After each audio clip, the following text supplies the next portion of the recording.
Hello everyone, कैसे हो आप सब। तो वेलकम और welcome back to my YouTube channel. तो आज मैं आई हूँ एक नई लोकेशन पे। ये आई हूँ मैं यहाँ पे विंटेक यूनिवर्सिटी में। मैंने सोचा कि थोड़ा सा बाहर चल के वीडियो बनाई जाए, क्योंकि अब हम शाम को घूमने आए थे तो हमने सोचा कि क्यों ना वीडियो भी बना ली जाए। तो आज का टॉपिक है हमारा cost of living in New Zealand. और ये जो टॉपिक है इसमें मैं ना कि इंटरनेशनल स्टूडेंट्स के बारे में बताऊंगी। मैं ये जो वीडियो बना रही हूँ ये एज अ कपल बना रही हूँ कि इंटरनेशनल कपल्स का कॉस्ट ऑफ लिविंग कितना है न्यूजीलैंड में। तो हम स्टार्ट करते हैं। सबसे पहले हम स्टार्ट करते हैं रेंट से। तो हम जहाँ पे रहते हैं ये हम रहते हैं ओकलैंड से कुछ घंटे दूर। एक जगह है वहाँ पे हम लोग रहते हैं। तो हमारा जो रेंट है घर का वो हमारा कुछ पड़ जाता है $500 से $600 के वीकली का। ठीक है, तो अपने इंडिया में तो क्या होता है, जो हम रेंट पे करते हैं वो होता है मंथ वाला, हम मंथली पे करते हैं। बट जो फॉरेन कंट्रीज़ होते हैं मोस्टली में हमारा क्या होता है, वीकली रेंट जाता है। तो ये हो गया हमारे रेंट का। इसमें हम रहते हैं 2 BHK में। आपके ऊपर डिपेंड करता है कि आप कहाँ पे रह रहे हो। एक जैसे अगर मान लो मैं बात करूँ कि ओकलैंड में रह रहे हैं, जो न्यूजीलैंड के सबसे बिग सिटीज़ हैं उसमें आता है हमारा ओकलैंड, क्राइस्ट चर्च, वेलिंगटन, डेनेडन, और साउथ आइलैंड में है क्वींसटाउन। वहाँ पे जो लोग रहते हैं उनका जो रेंट है वो यहाँ से अलग है। कहीं कुछ जगह पे आपका डिपेंड करता है कि आप कहाँ पे रह रहे हो, कौन से प्लेस पे रह रहे हो ना, उसके अकॉर्डिंग आपका रेंट का रेंट होता है, उसके अकॉर्डिंग आपका रेंट होता है। तो ठीक है, तो ऐसे नहीं है कि अगर मान लो हम $500-600 में रह रहे हैं तो कोई और भी $500-600 दे रहा होगा वीकली के। नहीं, ये आपके ऊपर सूट करता है कि आपको कितने बजट अपना सेट करना है ना रेंट का, तो वैसे होता है। और एरिया टू एरिया वाइज भी डिपेंड करता है कि आप कौन से एरिया में रह रहे हो, कौन से एरिया में नहीं रह रहे हो। तो ऐसे भी बहुत चीज़ें डिपेंड करती है। बट हम जो लोग जहाँ पे रहते हैं वो है हमारा $500 से $600 वीकली का रेंट। अब हम बात कर लेते हैं दूसरी, ट्रांसपोर्टेशन की। तो ट्रांसपोर्टेशन की बात करें तो हमारे पास, मेरे हस्बैंड के पास पहले से ही गाड़ी है। तो मुझे मतलब मैं बहुत कम ट्रैवल करती हूँ बस में, तो इसलिए मुझे कोई दिक्कत फेस नहीं करनी पड़ती ट्रांसपोर्टेशन के लिए, क्योंकि हमारे पास ऑलरेडी हमारा पर्सनल व्हीकल है।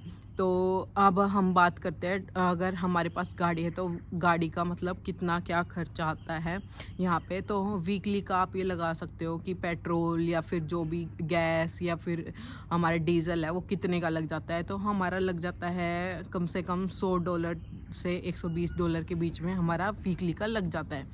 और फिर अगर हम गाड़ी की बात करें तो गाड़ी में वोफ का, और हाँ यहाँ पे एक वोफ भी होती है, वो आपको करवानी बहुत ज़रूरी होती है। 2 चीज़ें होती हैं, वोफ और रेजो, दोनों चीज़ें कंपलसरी होती हैं। आपको ये 1 साल में एक बार ज़रूर करवानी होती है, उसके बिना आप यहाँ पे व्हीकल नहीं चला पाओगे।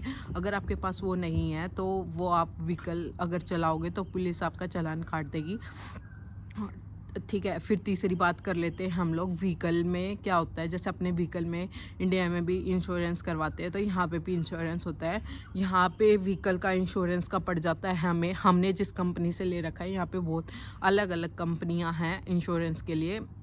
तो एक तो है AMI, एक है AA। तो हमने अलग अलग कंपनियाँ हैं यहाँ पे। हमने जो इंश्योरेंस ले रखा है वो हमें पड़ता है $100 का मंथली।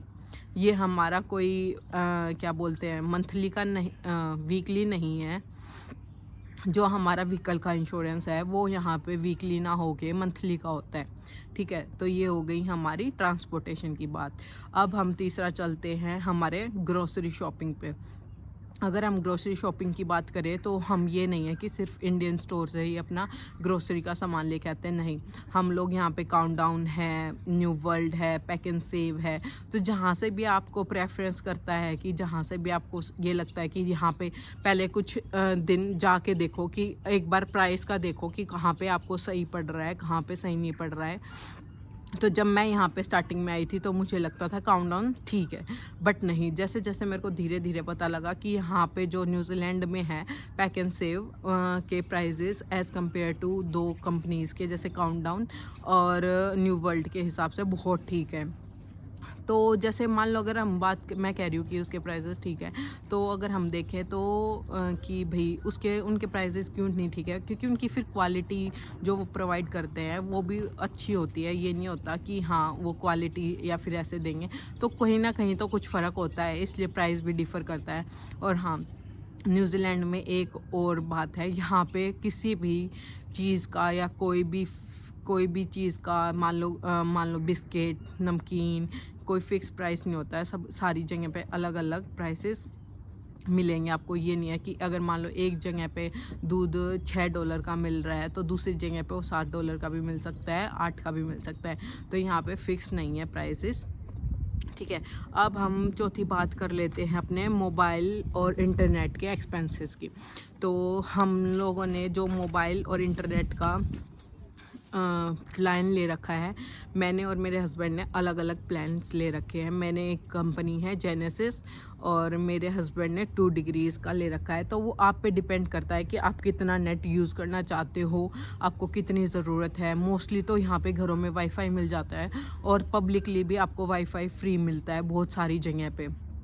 कुछ जगह होंगी जहाँ पे वाईफाई नहीं मिलेगा, वरना बहुत सारी जगह पे पब्लिक वाईफाई फ्री मिलता है। तो इसलिए लोग यहाँ पे जो मोबाइल का प्लान लेते हैं वो अपना नॉर्मल वाला लेते हैं, वो सिर्फ कॉल्स के लिए लेते हैं। और जो मान लो अगर किसी को नेट ज़्यादा ज़रूरी है और वो वाईफाई नहीं लगवाना चाह रहा, तो फिर वो मोबाइल का प्लान एक्सपेंसिव वाला लेगा या महंगे वाला लेगा। तो ऐसे भी डिफ़र करता है। तो हमने अपने मोबाइल्स के प्लान इतने सिर्फ कॉल्स वाले ले रखे हैं। अगर मान लो कुछ नेट डाटा चाहिए तो जैसे मान लो 1 GB ले लिया या 1.5 GB ले लिया, ऐसे कुछ लेते हैं हम लोग, क्योंकि हमारे घर पे वाईफाई है तो उसका भी हम अलग से बिल पे करते हैं। वाईफाई मेरे को याद नहीं है एग्जैक्ट हमने कौन सी कंपनी का ले रखा है, बट उसका भी हमारा पड़ जाता है $80 to $90 पर मंथ का। तो हमारा ये है मोबाइल प्लान्स का। लॉन्ड्री की, तो लॉन्ड्री की बात करते हैं तो हमारे पास खुद की वॉशिंग मशीन है, तो इसलिए हम लोग बाहर कपड़े वॉश करने नहीं जाते हैं। वरना जैसे मान लो कोई इंटरनेशनल स्टूडेंट है तो कोई एक साथ आते ही इतनी चीज़ अफोर्ड नहीं कर सकता, बहुत मुश्किल हो जाता है। तो वो लोग क्या करते हैं, यहाँ पे लॉन्ड्रोमार्ट होता है, वहाँ पे जाते हैं। वहाँ पे अगर मान लो जैसे बहुत सारी मशीनें रखी होती है, छोटी मशीन्स भी होती है, बड़ी मशीन भी होती है। आप एक अपना पूरा बड़ा लोट लेके भी जा सकते हो और छोटा लोट भी। तो जैसे आपको लगता है कि हाँ आपकी इतनी देर में कपड़े वॉश हो जाएंगे, उसके अकॉर्डिंग आप अपने डॉलर डाल सकते हो, इन कैश में देना होता है। और फिर उसके बाद आप वहीं पे ड्रायर भी कर सकते हो। तो कुछ जगह पे ऐसा होता है कि लॉन्ड्रोमार्ट भी एरिया वाइज डिपेंड करता है। कहीं पे क्या होगा, आपका लॉन्ड्रोमार्ट महंगा भी हो सकता है एरिया के अकॉर्डिंग, और कहीं पे क्या होगा लॉन्ड्रोमार्ट के रेट सही भी मिल सकते हैं। तो हमारे पास ऑलरेडी वॉशिंग मशीन है तो हमें तो ज़रूरत पड़ती नहीं है। बट हाँ, अब जैसे यहाँ पे न्यूजीलैंड में सर्दियाँ चल रही हैं तो उसके अकॉर्डिंग क्या होता है, बहुत ज़्यादा न्यूजीलैंड में सर्दियों में बहुत ज़्यादा बारिश होती है। तो उसके लिए क्या करते हैं, हम लोग भी ड्रायर में सुखा के लाते हैं। अगर मान लो बारिश रुक ही नहीं रही है 3-4 दिन से, तो हमें ड्रायर की ज़रूरत पड़ती है, वरना तो ड्रायर की इतनी ज़रूरत नहीं पड़ती। और गर्मियों में तो वैसे ही कपड़े इतनी जल्दी सूख जाते। बात हो गई हमारी लॉन्ड्री की। उसके बाद हम बात कर लेते हैं अपने इंश्योरेंस की। तो इंश्योरेंस जो होता है न्यूजीलैंड में, वो एक कंपनी है ACC। यहाँ पे बोलते हैं कि आप ACC क्लेम कर सकते हो इजीली। ACC में क्या होता है, आपका सारा आपका पूरा बॉडी का इंश्योरेंस आ जाता है। तो आपको कुछ आई डोंट नो कितने डॉलर पे करने पड़ते हैं, पर कुछ आई डोंट थिंक सो कुछ पे करने पड़ते हैं। इसमें मैं थोड़ा कंफ्यूज हूँ इसमें मुझे थोड़ा अपने हस्बैंड से पूछना पड़ेगा। तो ACC में क्या होता है कि यहाँ पे आप ACC क्लेम कर दो, उसके बाद आपको कुछ भी पे नहीं करना है, गवर्नमेंट आपका पूरा पे करेगी। न्यूजीलैंड में एक और सबसे अच्छी चीज़ है, सॉरी, न्यूजीलैंड में एक और सबसे अच्छी चीज़ है कि आपको मेडिसिन्स वगैरह मोस्टली फ्री मिल जाती हैं। बट आपके पास ऑफिशियल प्रिस्क्रिप्शन होना चाहिए डॉक्टर का, कि आप किसी GP से यहाँ पे रिकमेंड करवा के आए। GP यहाँ पे उनको बोलते हैं जो अपने इंडिया में डॉक्टर MBBS होते हैं ना, उनको बोलते हैं। यहाँ पे उनके क्लिनिक्स में जाके आपको आपका प्रिस्क्रिप्शन करवाना पड़ता है, उनको बताना पड़ता है कि हमें क्या दिक्कत है क्या नहीं। उसके बाद आप कहीं पे भी फार्मासिस्ट पे जाओगे, वो आपको फ्री मेडिसिन्स देंगे। मोस्टली चीज़ें यहाँ पे हेल्थ से रिलेटेड फ्री होती हैं। ओके, अगर हम बात करें अगर हम बात करें कि हमारे पूरे मंथ का कितना पड़ जाता है, तो आई थिंक हमारा पूरे मंथ का 3-4 हज़ार डॉलर आराम से लग जाता होगा, क्योंकि हम बहुत सारी चीज़ें हैं जिनको पे कर रहे हैं। कुछ चीज़ें हैं जो वीकली, कुछ चीज़ों का जो है वीकली पे होता है, कुछ चीज़ों का क्या है मंथली पे होता है, तो ऐसे होता है। अगर आपको वीडियो अच्छी लगी हो तो प्लीज़ लाइक, शेयर, सब्सक्राइब ज़रूर करें। और thank you so much everyone, जो लास्ट वीडियो पे इतना अच्छा रिस्पांस मिला है मेरे को, उसके लिए बहुत बहुत धन्यवाद आप सबका। और प्लीज़ ऐसे ही लाइक करें, शेयर करें अपने फ्रेंड्स के साथ, अपनी फैमिली के साथ। अब हम मिलेंगे नेक्स्ट वीडियो में, तब तक अपना ख्याल रखें। Bye bye.